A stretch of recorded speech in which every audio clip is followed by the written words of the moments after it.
안녕하세요, 수강생 여러분. 윈도우 프로그래밍 응용 수업의 한병준입니다. 지금부터 중간고사에 관한 특강을 시작하도록 하겠습니다. 먼저 이 중간고사 설명을 드리도록 하겠고요. 다음으로 중간고사 요점을 정리하도록 하겠습니다. 학습 포인트에 대해서 다루면서 또 문제 유형에 대해서도 설명해 드리도록 하겠습니다. 본 영상 같은 경우는 우리가 토요일 날 진행을 하게 되는 특강 영상 송출 이후에 유튜브 링크를 통해서 강의 슬라이드와 함께 공유 예정에 있으므로 혹시라도 제때 시청을 못하신 분들께서도 나중에라도 시청할 수 있도록 조치해 두도록 하겠습니다. 자, 그러면은 시작해 보도록 하겠습니다. 먼저 중간고사에 대한 설명부터 진행해 보도록 하겠습니다. 자, 이 중간고사 이번에 치르게 되는데요. 이번에 치르게 되는 중간고사는 다음과 같은 형식을 가지고 있습니다. 먼저 이제 시험 유형에 대해서 설명을 하자면은 사지선다형의 객관식 시험 문제가 출제가 되고요. 그다음 단답형 주관식 문제가 이렇게 혼합이 되어서 출제됩니다. 난이도 상 6문항, 그다음 난이도 중 10문항, 그다음 난이도 하 10문항 해가지고 총 26문항으로 출제가 되고요. 각각 모두 다 객관식과 주관식이 혼합이 된 형태로 출제되게 되겠습니다. 자, 중간고사 때 다루게 되는 학습 범위는 1주차부터 6주차, 그러니까 강번호로 따져보면은 1강부터 시작해서 18강까지의 학습 내용을 아우르는 부분이 되겠고요. 강의 슬라이드를 통해서 여러분들께서 지속적으로 학습을 해오셨다면 지금쯤 슬슬 정리하시고 그리고 학습에 임하셔야 하겠습니다. 자, 그렇다면 중간고사 요점을 각각 한번 토픽별로 정리해 보도록 하겠습니다. 먼저 우리가 이제 C++ 처음 학습한 부분이 요 1주차 1강이었습니다. 그래서 뭐 여러분들 저희 수업 들으시는 분들은 대부분 또 아시는 부분이겠지만 프로그래밍이라고 하는 것에 대해서 개념 한번 다시 잡아보았죠. 프로그램이라는 것이 뭔지, 또 프로그래밍이 뭔지, 기계어가 뭔지, 기계어와 어셈블리는 분명히 다른 이제 언어랑 이런 이제 카테고리라고 하는 것도 설명을 했고요. 또 프로그래밍 언어, 컴파일러 등등에 대해서도 설명했습니다. 다음으로 C++ 언어의 유래와 역사 등등에 대해서도 한번 학습을 해보았고요. 우리가 C++ 언어에는 굉장히 중요한 특징으로 특히 이제 C 언어에는 잘 없는 클래스라고 하는 개념이 등장하게 되었고 객체 지향성이 포함이 되면서 상속, 다형성, 연산자 중복, 참조 타입, 표준 라이브러리, 또 함수 중복, 뉴 딜리트 연산자, 제네리카 같은 개념들이 포함되었다는 것도 설명드렸습니다. 자, 이 C++ 언어는 지속적인 혁신이 이루어지고 있는 프로그래밍 언어로서 최신 C++ 언어, 다른 언어에서도 많이 사용이 되는 특징을 가져오기 때문에 파이썬과 같은 언어의 특징도 가져오고 있고 이른바 모던 C++라고 하는 개념으로 거듭나고 있다는 것도 설명한 바가 있습니다. 자, 이 C++ 언어는 사실 학습할 때 어려운 부분이 있다고 설명했습니다. 왜냐하면은 굉장히 많은 패러다임을 아우르고 있기 때문에 어려울 수밖에 없습니다. 그래도 필요한 여러 가지 이유가 있죠. C 언어가 가지고 있던 하드웨어에 대한 접근성도 있고 포인터라든가 하는 특질도 그대로 활용하면서도 객체 지향성 언어 또 현대 프로그래밍 언어가 가질 수 있는 여러 가지 특징들을 같이 고루고루 가지기 때문에 이 C++ 언어가 요즘도 빛을 발하고 있다고 설명한 바가 있습니다. 특히 굉장히 중요한 프로그래밍 패러다임으로서 절차 지향 프로그래밍과 객체 지향 프로그래밍 이 두 가지는 꼭 비교를 해야 된다고 설명드린 바가 있으니까 참고해 주시고요. 자, 이 C++ 프로그래밍은 기본적으로 텍스트 에디터와 컴파일러만 있으면 개발할 수 있습니다. 사실 여타의 프로그래밍 언어가 가장 최소 요건으로 이 두 가지만 가지고 있으면 할 수 있다 얘기하지만은 사실 우리가 어떤 통합 개발 도구를 통해서 좀 더 편리하게 개발할 필요성을 느끼게 되죠. 이 통합 개발 도구 IDE Integrated Development Environment라고 이야기를 하는데요. 이게 바로 이제 C++ 프로그램을 개발하는 데 있어서 여러 가지 단계를 제시하게 됩니다. 이렇게 해서 한번 출발을 해보았습니다. 다음으로 우리가 이제 한 학기 동안 활용을 하는 윈도우 프로그래밍에서 사용하는 도구로서 큐트 크리에이터라는 것을 소개를 한 바가 있습니다.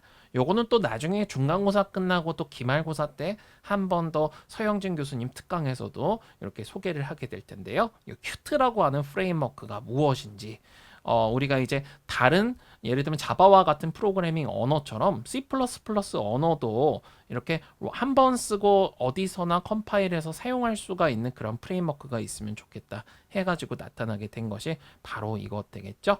자, 그 다음에 이제 Qt 4와 5 버전이 약간 달라요. 요즘은 이제 5 버전을 많이 사용을 하고 있고요. 특히 그래픽 백엔드와 모바일 지원 기능이 변화를 했다. 이런 것들도 참고하여 주시기 바랍니다. 과거에는 어플리케이션 프레임워크, 또 데스크톱 OS 지원, 개발 최적화, 그래픽 백엔드 등을 다루었다면은 Qt5에서는 QML이라고 하는 전용의 언어가 등장을 하게 됐고, 또 오픈GL도 지원하고, 그리고 윈도우 진영의 다이렉트X라든가 벌칸이라든가 여러 가지 그래픽 백엔드를 지원하면서 슬슬 모바일 플랫폼으로도 영역을 확장하려고 하고 있습니다. 이 큐트 크리에이터 같은 경우는 기본적으로 큐트 프레임워크 개발을 위한 것이기는 한데요. 우리가 C++ 언어 학습할 때 이와 같은 프레임워크를 사용하게 되면은 꼭 윈도우다, 리눅스다, 맥OS다 이런 환경에 관계없이 사용할 수 있으니까 또 많은 도움이 될 수 있겠습니다. 이 큐트 프레임워크는 그리고 다양한 라이선스도 제공을 하고 있다라고 하는 것도 참고하여 주시기 바랍니다. 자, 다음으로 우리가 첫 번째 주차에는 그래도 이제 C++ 언어 가지고 첫 번째 프로그램 만들어 보자 해서 만들어 본 것이 헬로우 월드라고 하는 프로그램이었습니다. 대개 이 헬로우 월드라는 명칭은 여러분이 뭐 C 언어를 배우시건 자바를 배우시건 파이썬을 배우시건 여타의 다른 프로그래밍 언어들을 배워보면은 꼭 등장을 하는 그런 이제 프로그램이에요. 되게 프로그래밍 언어를 처음 학습할 때 이 세계로 온 걸 환영해 하면서 나타나게 되는 프로그래밍 언어 되겠습니다. 되게 이제 컴파일 경고와 오류 메시지를 좀 잘 읽는 방법을 알았으면 좋겠다 해서 제가 1주차 때 한번 다뤄보았는데요. 되게 경고 메시지라고 하는 것은 뭐냐면은 당장은 어떤 위험성을 가지지는 않지만은 프로그래머 의도대로 실행되지 않을 가능성이 있는 것들에 대해서 컴파일러가 알려주는 거예요. 그래서 예를 들면 뭐 언어가 변화를 했는데 나는 구버전의 방식대로 구현을 하고 있다거나, 또는 문장 구성이 좀 미숙하거나, 또 문제 소지가 발생할 수 있는, 예를 들면 초기화하지 않고 변수를 사용하려고 한다거나, 그런 경우는 일부 또는 전부를 해결해야 될 필요가 있죠.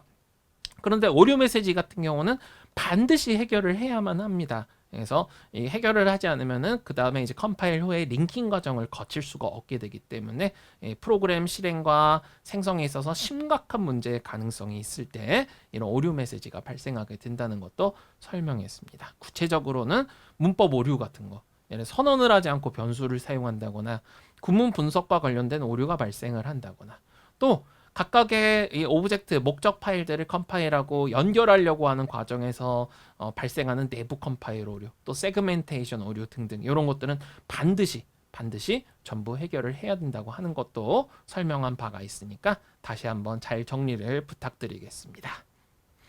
자, 다음으로 2주차 내용의 4강 변수 자료형 연산자에 대해서도 한번 설명하도록 하겠는데요. 이 변수 variable이라고 하는 것은 데이터를 저장하는 상자라고 하는 거 설명했죠. 근데 이제 이 상자에 적절한 이름을 붙이지 않으면 우리가 나중에 다시 가져다 쓸 수가 없습니다. 적절한 식별 아이덴티피케이션을 위해서 이름을 가진다는 것도 설명한 바가 있습니다. 변수는 모두 자료형과 변수 이름을 사용해서 선언한 다음에 사용을 할 수 있고요. 변수 이름에다가 는 기호, 사실 나중에 배우지만 연산자죠. 그 다음에 는 기호의 오른편에 값을 사용을 해가지고 초기화를 한다는 것도 이제 배웠습니다. 근데 우리가 C++ 언어는 점점 진화하는 언어라고 설명한 적이 있죠. 선언을 하는 동시에 초기화를 하는 여러 가지 기능, 또 보편적인 초기화 방법 등등이 C++ 11서부터 지원을 하고 있다는 것도 설명을 하였고요. 또 Cout에서 보면은 이렇게 Shift 오퍼레이터 연산자를 그대로 출력할 때 사용하는 게 되게 의아하게 느껴지실 거예요. 요거는 이제 6주차에서도 배운 연산자 중복을 통해서 이제는 설명할 수 있는 그런 요소가 되었습니다. 다음으로 자료형에 대해서도 설명드린 바가 있는데요. 우리 프로그래밍 언어 다룰 때는 항상 이 변수의 자료형이 뭐가 있는지부터 알아볼 필요가 있습니다. 그래서 데이터 종류가 정수형, 부동소수점형, 문자형, 부울형 등등이 있다는 것을 설명한 바가 있고요. 특히 이제 부울형 같은 경우는 좀 이번에 새롭게 등장한, 특히 과거에 C 언어 같은 거 배우신 분들은 새로 등장한 자료형이니까 알아둘 필요가 있겠죠. 그다음에 문자와 문자열은 당연히 차별화된 개념으로 알아둘 필요가 있다는 것도 설명한 바가 있고요. 컨스트 키워드, 이게 지속적으로 여러분들을 괴롭히게 될 텐데요. 기본적으로 상수를 만들 때 사용을 하는 키워드였습니다. 이런 거 용법도 다시 한번 정리하실 필요가 있다는 거 참고해 주시기 바랍니다. 자, 계속해가지고 연산자도 한번 배워보았는데요. 굉장히 다양한 연산자들이 있어서 이 연산자의 기능을 활용할 수 있지만 내가 때로는 연산자의 기능을 나만의 자료형을 위해서 새롭게 재정의를 하거나 중복 정의를 할 수도 있습니다. 그래서 연산자 기능을 중복 정의할 수 있다. 이런 거를 추후에 06주차에서 배우게 될 것입니다. 또 산술 연산자 특징들이 있어서 예를 들면 정수를 정수로 나누면은 정수가 나와요.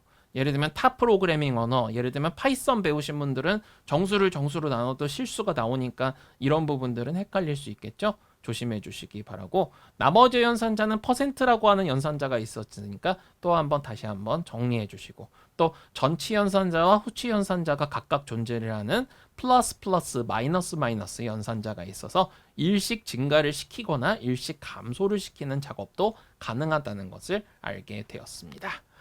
다음으로 5강에서는 제어문에 대해서 한번 학습을 해보았습니다. 우리 보통 프로그래밍 언어를 이렇게 다룰 때는 순차 구조, 그 다음에 분기 구조, 그 다음에 반복 구조, 이런 것들이 세 가지를 이용하면 어떤 프로그램이든 만들 수 있다는 것을 여러분들이 배운 바가 있을 텐데요. 그 중에서 분기 구조에 해당을 하는 것이 바로 이 제어문이고요.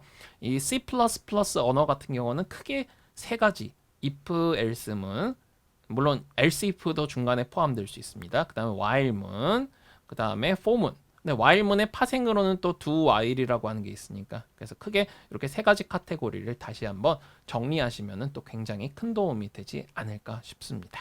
그래서 이제 여러분들께서 여기서 이제 if else문 배우는데 앞서서 제어 구조라는 게 이런 것들이 있다는 것을 설명한 적이 있고요.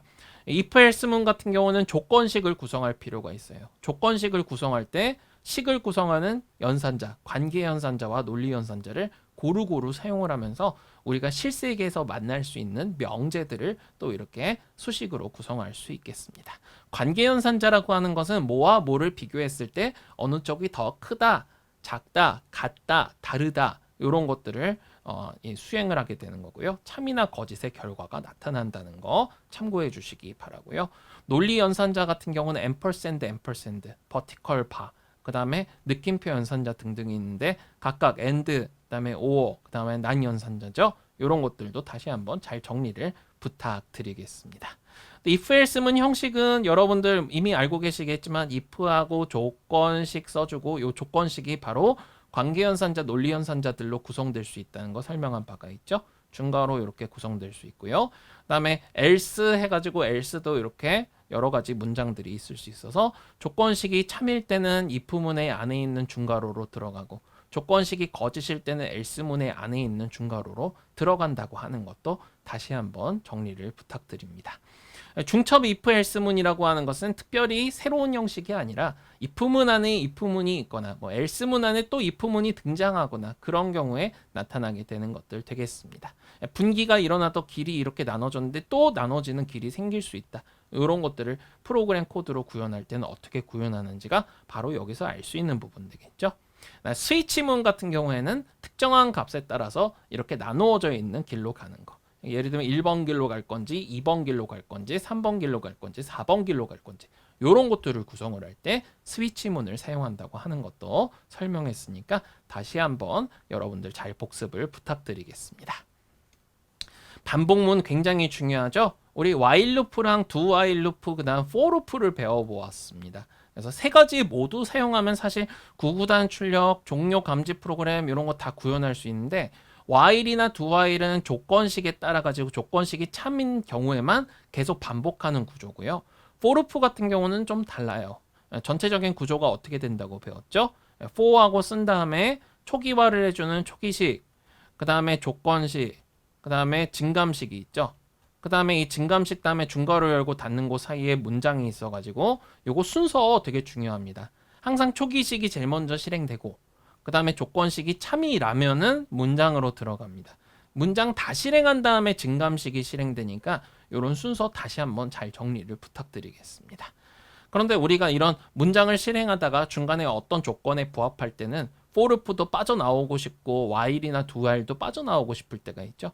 혹은 지금 실행하던 문장을 멈추고 바로 조건식으로 되돌아가고 싶을 때도 있는데 아예 빠져나올 때는 브레이크 문을 사용한다. 그 다음에 조건식으로 되돌아갈 때는 continue 문을 사용한다는 것도 알아보았습니다.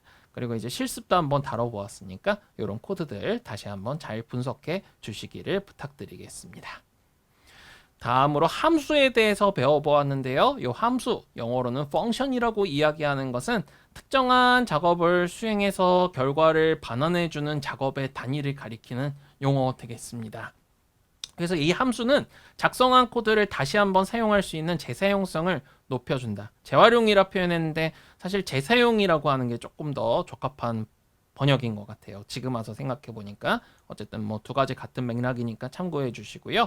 함수를 이용하게 되면 코드가 이렇게 긴 것들 중에서 반복되는 것들을 별도의 모듈로 끄집어낼 수 있으니까 코드를 좀 더 가독성 향상을 하는 것에 많은 도움 된다. 참고해 주시고요. 또 유지 관리가 굉장히 쉽고 편리해진다는 것도 참고해 주시기 바랍니다. 함수를 정의하는 거 형식은 반환형, 함수 이름, 매개 변수, 문장, 수행 결과 반환 등등이 있고, 자, 반환형은 우리가 배운 데이터형이고 함수 이름은 변수명처럼 규칙 잘 따라서 만들면 되었죠. 매개 변수는 없는 함수도 있고 있는 함수도 있다는 거 다시 한번 상기해 주시고요.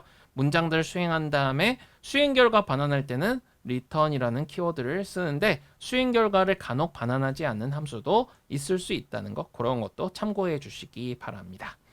함수를 호출할 때는 항상 함수가 필요로 하는 데이터를 전달해서 실행을 하게 되겠고요. 항상 함수 이름과 그 다음에 그 함수가 필요로 하는 매개 변수만큼 인수를 잘 조정해서 던져줘야 합니다. 매개 변수가 영어로는 파라미터라고 하면은 그러면 인수라고 하는 거는 argument라고 한다는 것도 다시 한번 잘 정리를 부탁드리겠습니다. 그리고 함수의 원형, 프로토타입이라고 하는데 요거는 컴파일러한테 이런 함수가 앞으로 등장할 거니까 혹시나 함수의 이름이 등장했다고 해서 이걸 오류로 간주하지 말고 나중에 함수 본체를 찾아서 연결할 수 있도록 해주세요 하는 겁니다. 함수에 대한 정보를 알려줄 때 쓰는 거고 함수 원형이 그래서 제가 지금 말씀드린 이유 때문에 필요한 겁니다. 그래서 참고해 주시기 바라고 소스 코드도 다시 한번 잘 분석을 부탁드리겠습니다. 다음으로 8강에서는 인수 전달과 반환에 대해서 학습을 했는데 제가 방금 전에 영어로 썼던 인수라는 개념과 매개 변수, 요거 사실 두 가지 개념을 잘 여러분들이 구분하시는 게 중요해요. 프로그래밍 언어 공부하다 보면은 가끔씩 요 인수와 매개 변수라는 용어를 헷갈리시는 이런 분들도 많아요. 심지어 교수님들도 많이 헷갈리시고 학생분들은 또 그럴 수가 있고요. 그러니까 이런 것들은 조심해서 개념을 잡아주셔야 하겠죠. 인수라고 하는 거는 함수를 호출할 때 전달하는 값이나 객체 자체를 얘기하는 거고 매개 변수는 그 값을 전달받는 함수의 내부에서 활용될 변수를 뜻한다는 거 다시 한번 정리를 부탁드리겠습니다. 자, 그 다음에 우리가 또 프로그래밍 언어 배울 때 굉장히 중요한 개념으로서 call by value, call by reference 요 두 가지 차이점에 대해서 설명했죠. 값으로 호출하기 call by value일 때는 인수가 매개 변수로 대입이 될 때 원래 있던 인수를 차치하고 매개 변수에 대입되기 위한 값이 새로이 이렇게 생성되어서 활용이 된다는 거. 근데 참조로 호출할 때는 매개 변수가 인수와 이어진다는 것을 설명한 바가 있습니다. 이런 것들은 또 여러분들께서 구현하시다 보면은 예를 들면 자바 같은 프로그래밍 언어 쓰신 분들은 좀 익숙할 수가 있겠지만은 그렇지 않으신 분들은 익숙하지 않을 수 있으니까 다시 한번 잘 개념을 정리해 주시기 바랍니다. 아까도 말씀드렸지만 함수 값을 반환할 때는 return 키워드 있고 우리가 되게 요 call by value, call by reference 배울 때 등장하는 굉장히 중요한 함수, 바로 swap이라는 함수가 있습니다. 이 함수에 대해서도 한번 분석을 해보았으니까 다시 한번 천천히 잘 살펴봐 주시기 바랍니다. 다음으로 중복 함수. 함수가 중복됐다니 무슨 얘기야 할 수 있는데 이건 영어 표현으로 overloaded function이에요. 원래 함수가 있는데 하나 더 로딩됐다. 이런 식으로 생각하시면 돼요. 왜 그러냐면 함수마다 매개 변수가 한 개인 거, 두 개인 거 또는 두 개라도 하나는 자료형이 다른 거 이런 식으로 같은 이름의 함수에 대해서 매개 변수 형태가 달라질 수 있어요. 그러면 그 매개 변수에 따라서 작업하는 게 달라질 수 있다. 그래서 함수를 중복시킬 때 중복함수라고 하는 개념을 사용한다는 거 참고해 주시고요. 이때 이 매개 변수의 개수나 타입이나 순서를 가리켜서 우리는 영어로 시그니처라고 이야기를 합니다. 그래서 중복함수는 이름은 같지만 시그니처가 달라야 서로 별개의 함수로 취급이 될 수 있다라는 거 참고해 주시고요. 다음으로 디폴트 인수라고 하는 것에 대해서도 배운 바가 있습니다. 요거는 인수를 전혀 전달하지 않아도 기본값을 매개 변수에다가 지정을 해버리는 그런 기능 되겠습니다.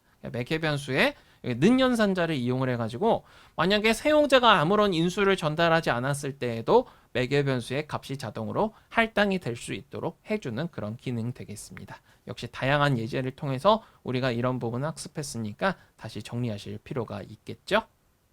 자, 그리고 함수 중복을 사용하는 건 왜 사용하냐면 매개 변수 자료형 따라서 형태 따라서 시그니처가 달라짐에 따라 전혀 다른 작업을 수행할 때 용이하고요. 시그니처별로 서로 다른 함수를 정의해야지 다른 함수로 인식을 할 수 있습니다.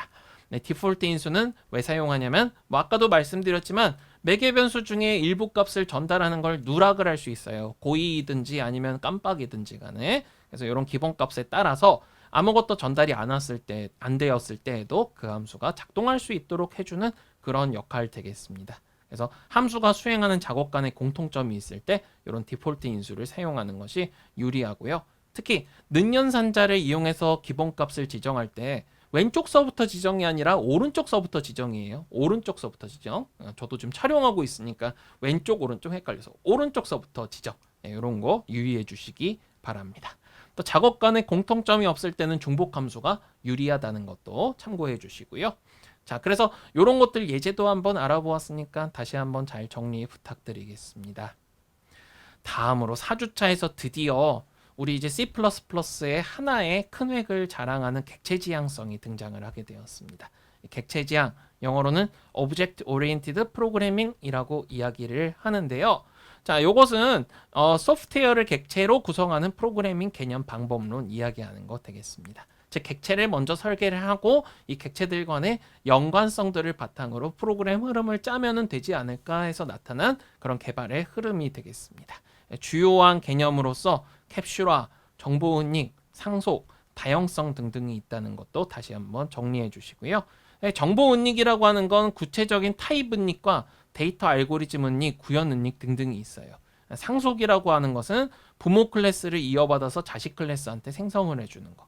다형성이라고 하는 것은 상황에 따라서 객체가 작동하는 방식이 달라져요. 지금은 저희가 배우진 않지만 어쨌든 실행 시간에 이런 방식으로 작동을 시킬지 저런 방식으로 작동을 시킬지 이런 게 결정이 된다는 거 참고해 주시기 바랍니다. 그 다음에 객체와 클래스 처음으로 한번 다뤄보아서 헤더 파일은 대개 클래스를 선언하고 소스 파일은 클래스를 정의하는 부분들이 들어간다는 거 참고하시고요. 근데 주로 그렇다는 거지 정의하는 부분이 일부 선언 쪽에 들어가 있을 수도 있습니다. 그런 건 참고해 주시기 바라고요. 클래스의 구현 이제는 소스 코드가 이때부터는 여러 개로 나뉘게 되겠습니다. 다음으로 생성자와 소멸자라는 개념 우리 객체 지향 프로그래밍에서는 또 빼놓을 수가 없는 부분이죠. construct라고 표현하는 이 생성자는 객체가 처음으로 생성되어서 메모리에 로드가 될 때 객체를 초기화해주는 아주 특수한 함수입니다. 자동으로 불리는 함수이기 때문에 그래서 생성될 때 불리는 함수다, 생성자다 얘기하고요. 대개는 이 객체, 즉 클래스는 설계도고 객체는 그게 만들어진 구체화된 형태니까 구체화가 될 때 메모리 공간을 할당하거나 또 기타 자원 등을 할당할 때 사용하는 것 되겠습니다. 요 생성자도 내가 생성자를 호출하는 방식을 다르게 할 수 있기 때문에 중복정의, 즉 오버로딩 펑션 형태로 만드는 것이 가능합니다. 멤버 초기화 리스트, 지금 와서는 많은 개발자들이 사용하는 것이지만은 사실은 C++14 이후에 이렇게 도입이 된 신기능이라고 하는 것도 다시 한번 참고해 주시기 바랍니다. 다음으로 소멸자, 디스트럭터라고 이야기를 하는데요. 이건 객체가 소멸될 때 자동으로 호출되는 특수한 함수 되겠습니다. 대개 객체가 소멸될 때 메모리를 반환하거나 자원을 반환하거나 할 때 쓰는 거고요. 그래서 이런 생성자 소멸자에 대해서도 다시 한번 잘 정리를 부탁드리겠습니다. 다음으로 접근 제어와 멤버 함수. 우리가 되게 외부에서 접근을 가능하게 할지 말지에 따라 가지고 접근 제어자라는 걸 쓰거든요. 여기 오타가 있는데 는 이쪽으로 붙여주시고요. 외부에서 특정 멤버 변수나 함수에 접근하는 것을 제어할 때 접근 제어를 한다라고 얘기해요. 그래서 접근 지정자, 영어로는 access modifier라고 이야기를 하는 것들이 public, protected, private 등등이 있다는 것을 다시 한번 잘 정리해 주시기 바랍니다. 자바 배우신 분들은 가끔 디폴트 있다고 착각하시는데 디폴트 없어요. C++에서는. 자, 그다음에 이제 멤버 함수라고 하는 것은 되게 이제 외부에 공개를 하거나 뭐 안 하는 경우도 가끔 있어요. 퍼블릭으로 지정해야지 외부에서 이 멤버 함수에 접근이 가능하다 참고해 주시고요.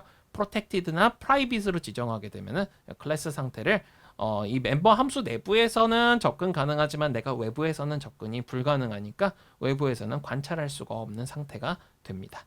프로텍티드 프라이빗의 차이에 대해서는 중간고사 다음에 기말고사 범위에서 학습하게 됩니다. 접근자와 설정자, getter, setter 이렇게 얘기를 하는데요.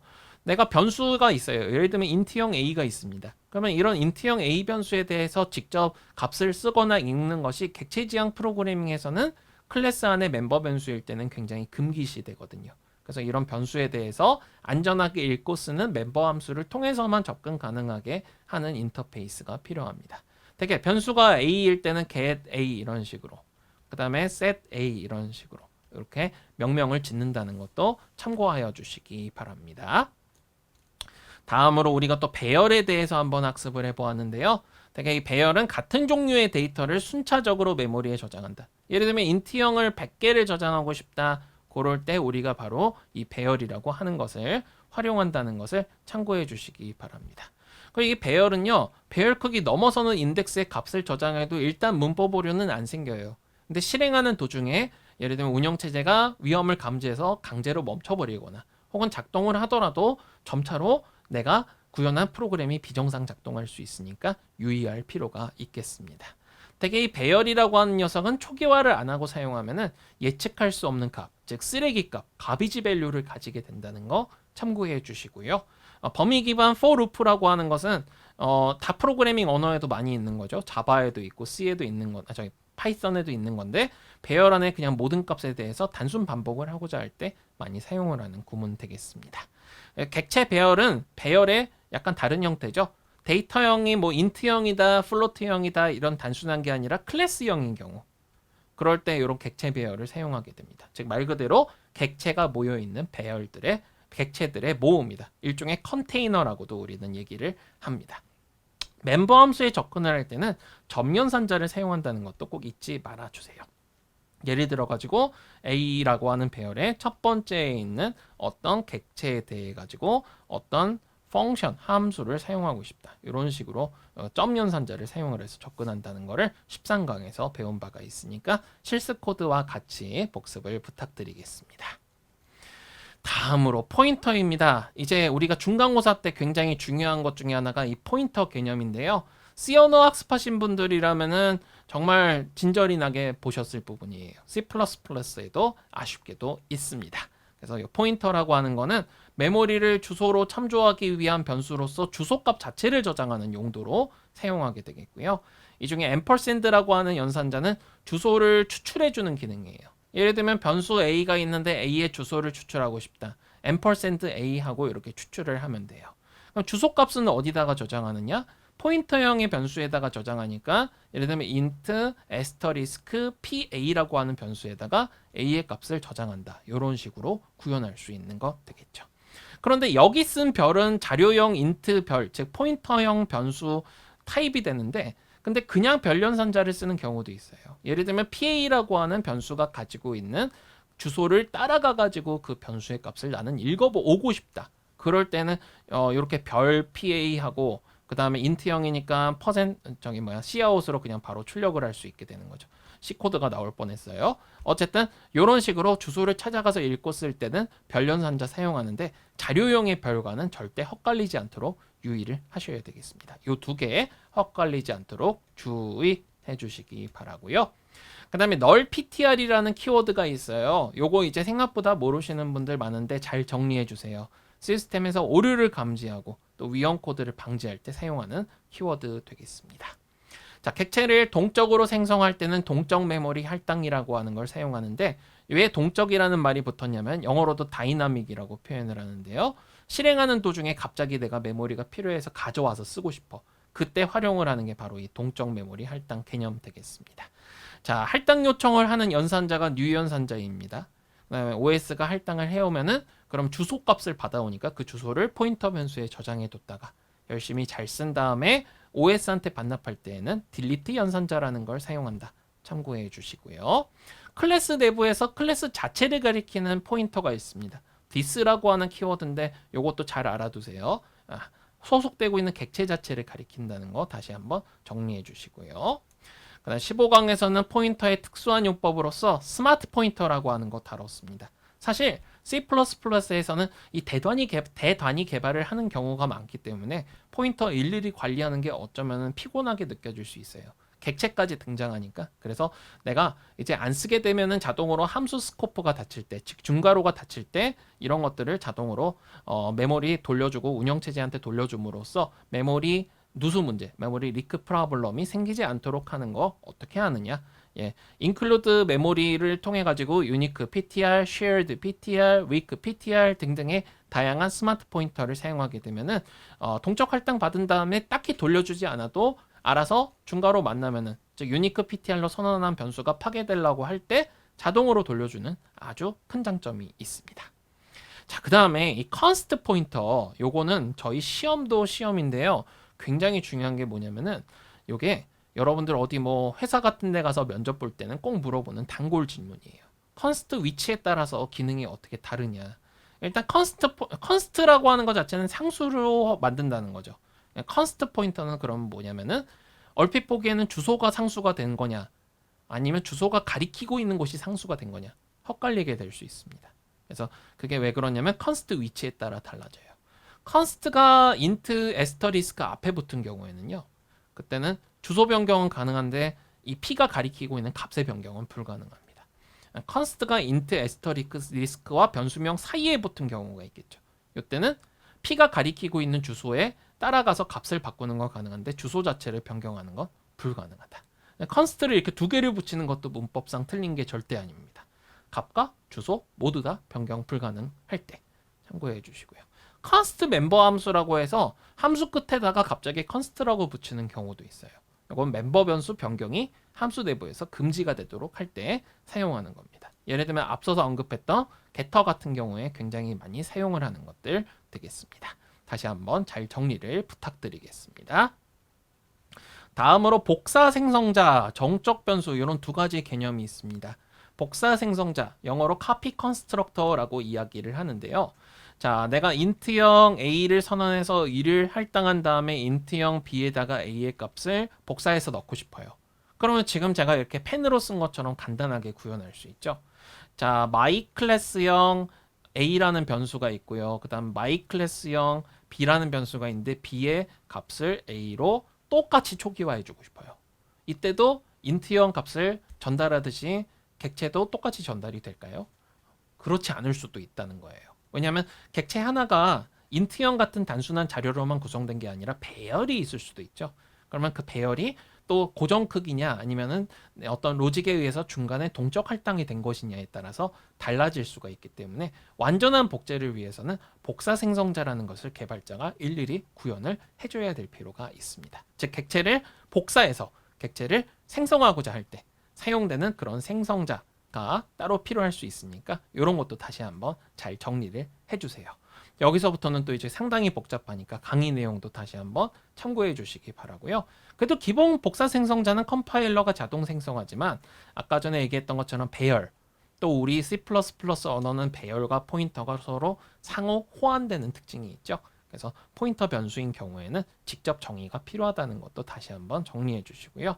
만약에 선언부가 아닌 데서 대입 연산자를 사용한다. 예를 들면 B는 A라고 갑자기 뜬금없이 이렇게 대입한다. 이때는 복사 생성자가 호출되지는 않고 객체가 새롭게 생성될 때만 호출이 된다는 것도 다시 한번 잘 정리를 부탁드리겠습니다.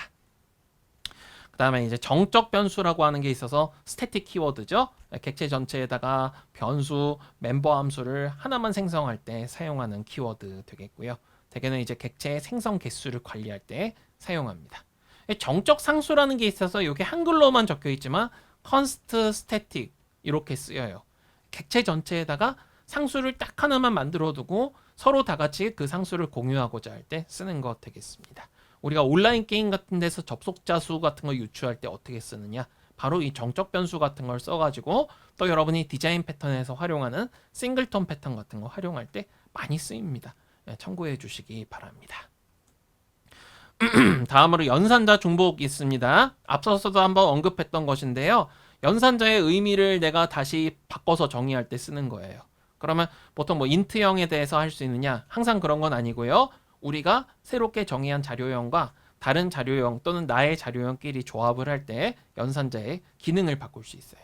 그러면 플러스 연산자의 기능을 바꿀 때는 어떤 함수를 재정의해 주면 될까? 오퍼레이터 플러스 재정의가 아니라 말을 잘못했어요. 중복. 어떤 함수를 중복 정의하면 될까? 오퍼레이터 플러스라고 이렇게 이름이 항상 연산자 앞에 오퍼레이터라는 영단어가 붙은 형태로 정해져 있으니까 다시 한번 정리해 주시기 바라고요. 그냥 대부분 연산자는 이렇게 함수가 하나만 있는데 특별하게 플러스 플러스 연산자나 마이너스 마이너스 연산자처럼 앞과 뒤에 변수가 붙을 때에는 연산자 중복 함수가 서로 다른 형태로 존재합니다. 강의 자료 참고해 주시기 바라고요. 대입 연산자 같은 경우는 반드시 참조자를 반환을 해야 된다는 특성이 있다는 것도 다시 한번 정리를 부탁드리겠습니다. 마지막 18강에서는 프렌드 함수와 프렌드 클래스입니다. 요거는 객체 지향 프로그래밍 하는 사람들이 정말 다양한 이견을 가지고 있던 것 중에 하나죠. 프렌드, 말 그대로 친구라는 뜻을 가지고 있어가지고 클래스 자신이 가지고 있는 내부 데이터를 특정한 메서드나 특정한 함수나 특정한 클래스한테는 열어주는 거예요. 즉 내부 데이터를 사용할 수 있는 메커니즘으로서 friend라는 키워드를 사용을 하고요. 두 가지가 있어요. friend 함수랑 friend 클래스. friend 함수한테 friend 키워드를 이렇게 붙여주면은 그러면은 해당 클래스 내부의 모든 멤버 변수나 함수를 이게 private이든 protected든 public이든 다 사용할 수 있는 겁니다. friend 클래스도 마찬가지고요. 근데 이제 이 friend를 이곳저곳 남발하시면 안 돼요. 정말 특별한 곳에만 사용할 필요가 있고 정보 은닉, information, hiding 원칙을 좀 무너뜨릴 수 있으니까 유의할 필요가 있고요. 특히 함수가 수행하는 작업의 관여 개수에 따라 가지고 차등해서 적용할 필요가 있다. 한 개만 관여할 때는 멤버 함수, 두 개 객체 관여할 때는 프렌드 함수다. 이런 것도 다시 한번 잘 정리를 부탁드리겠습니다. 자, 그래서 이렇게 저희가 배운 내용만 정리해봐도 상당히 많다는 걸 알게 됐는데요. 자, 이제 시험 날짜가 얼마 남지 않았는데 제가 학습 포인트 몇 가지를 알려드리도록 하겠습니다. 먼저 수업을 이렇게 쫙 잘 쫓아오고 계시는 분들은 우리 특강 내용들 딱 보면은 지금쯤 배우신 내용들이 잘 떠오르실 것 같아요. 그래서 제가 권장드리는 거 강의 슬라이드 내용 바탕으로 슬슬 정리를 하시라 이렇게 좀 추천을 드리고 싶습니다. 근데 이제 부분적으로 내가 좀 잘 쫓아가지 못하신 분들 계시면은 저희 이제 특강 내용들 갖고 제가 중간중간에 드린 포인트들이 있을 겁니다. 이런 거 갖고 다시 한번 정리 좀 하시고요. 또 평가하기 문항 이런 것들 가지고 학습을 좀 해주시기 바랍니다. 자, 학습평가 파트 문제는 모두 다 풀어보시고요. 제가 조금 뒤에도 샘플 문제 몇 가지를 알려드리긴 하겠지만 상당히 유사한 유형으로 출제되니까 참고해 주시고요. 모든 실습 소스코드 부분은 반드시 리뷰하고 확인을 좀 해주시기 바랍니다. 그래서 모든 소스코드 유형은 강의 슬라이드의 내용을 좀 변형해가지고 활용을 하고 있다는 것을 참고하여 주셨으면 좋겠습니다. 그리고 문제에 대한 유형도 설명드릴게요. 조금 뒤에 샘플 문제도 보여드릴 건데요. 난이도 하 유형 두 가지입니다. 사지선다 객관식이거나 단답형 주관식이거나 한데요. 대개는 단순 용어나 사실을 묻는 문항, 또 단순 문법을 묻는 문항 정도로만 출제를 하니까 중요 키워드 위주로 잘 정리를 해주시기 바랍니다. 난이도 중 같은 경우도 객관식, 주관식 유형들이 있는데 대개 소챕터 중에서 사실관계를 묻거나 조금 4보다는 조금 더 복잡한 용어나 구현을 묻는 유형들도 있을 것입니다. 잘 정리를 부탁드리겠습니다. 상유형이 사실은 여러분의 실력을 제가 가르기 위한 그런 문항이죠. 제가 상유형에 대해서는 막 어떤 게 출제된다 알려드리기는 좀 어려운데요. 한 챕터에 꼭 국한되지 않고 여러 챕터에 걸쳐서 우리가 중간고사까지 배운 범위를 전부 다 통틀어 보았을 때 이해를 잘하고 계신지, 또 사실관계를 잘 연결을 하고 있는지 그런 문항들을 출제합니다. 또 여러분들이 전체적으로 수업 내용에 대한 사실관계에 대한 분명한 이해가 필요하고요. 기본적으로는 제가 상유형 같은 경우가 가장 여러분들 성적 변별력을 측정하기 위한 목적으로 출제한다는 거 알고 계시겠죠? 그래서 요 부분에서 또 좋은 득점을 하실 수 있도록 최선의 노력을 다해 주시기 바랍니다. 자, 그러면은 여기가 가장 기다려지셨을 것 같은데요. 문제 유형 몇 가지 한 4문제 정도만 소개를 드리도록 하겠습니다. 제가 실제로 시스템에 입력한 문제 중에서 4개만 이렇게 한번 공개를 해드릴게요. 하난이도의 문제 객관식 문항의 유형을 하나 가져와 보았습니다. 한번 제가 읽어볼게요. 문제 내용입니다. 다음에 특징에 해당하는 용어는 수행하고자 하는 작업을 컴퓨터에게 전달하여 주는 역할, 무엇을 어떻게 수행할 것인지 기록해 놓은 수행 작업 지시서, 컴퓨터가 이해할 수 있는 명령어들의 모음. 그래서 보기가 보니까 프로그램, 프로그래머, 프로그래밍, 컴파일러 등등이 있습니다. 자, 여러분들이 생각하시는 정답은 무엇일까요? 자, 시간 관계상 정답을 열겠습니다. 프로그램이죠, 그죠? 그래서 여러분들께서 이런 정도가 이제 객관식으로 출제되면은 묻는 문제 유형이 되겠다. 1주차니까 그래도 쉬운 편이지 조금 6주차일 때는 약간 여러분이 내용을 전혀 모르실 땐 당연히 어려울 수 있다는 거는 유의해 주시기 바랍니다. 주관식 문항도 한번 볼게요. 하난이도예요. 컴퓨터가 수행할 작업인 명령어를 정의한 언어로서 이진수의 형태로 표현되고 CPU마다 서로 다른 언어로 정의되는 것을 나타내는 용어가 무엇인지 배운 적이 있죠? 자, 역시 시간 관계상 정답 열어보겠습니다. 정답은 기계어라고 하는 게 있었고요. 이런 거를 어셈블리로 적으시는 분들 가끔 있죠? 어셈블리는 이진수로 표현이 되지를 않습니다. 그러니까 이런 것도 배운 거 같고 배우신 용어 갖고 잘 대답을 해주시면은 잘 좋은 득점 받으실 수 있을 것으로 생각합니다. 자, 중급 난이도 객관식 문항 가보겠습니다. 또 한번 읽어보겠습니다. 다음 중 C++ 언어에 대한 설명으로 올바른 것은? 보기가 4개네요. 1번, C 언어와는 아무런 관련이 없는 프로그래밍 언어이다. 2번, 1980년대 초에 비안의 스트롭스트룹에 의해 개발되었다.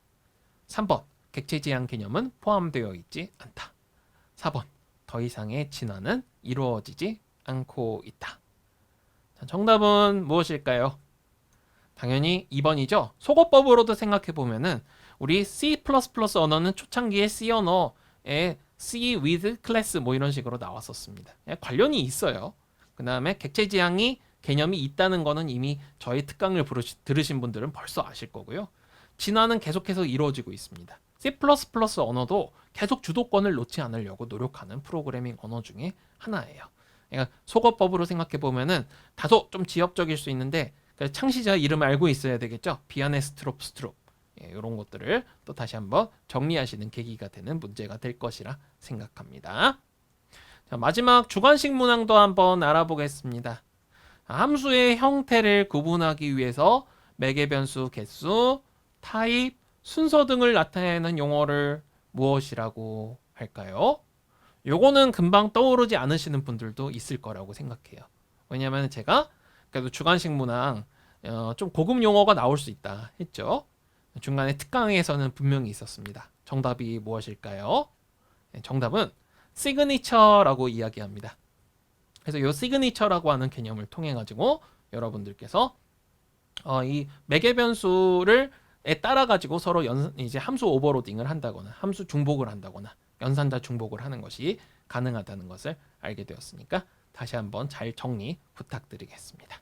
그래서 하급이나 중급 난이도는 딱 이런 느낌으로 출제되는데 변별력이 좀 있는 상급 난이도는 역시 저의 비장의 무기니까 여러분들한테 알려드릴 수 없는 거 그거는 좀 양해를 부탁드리겠습니다.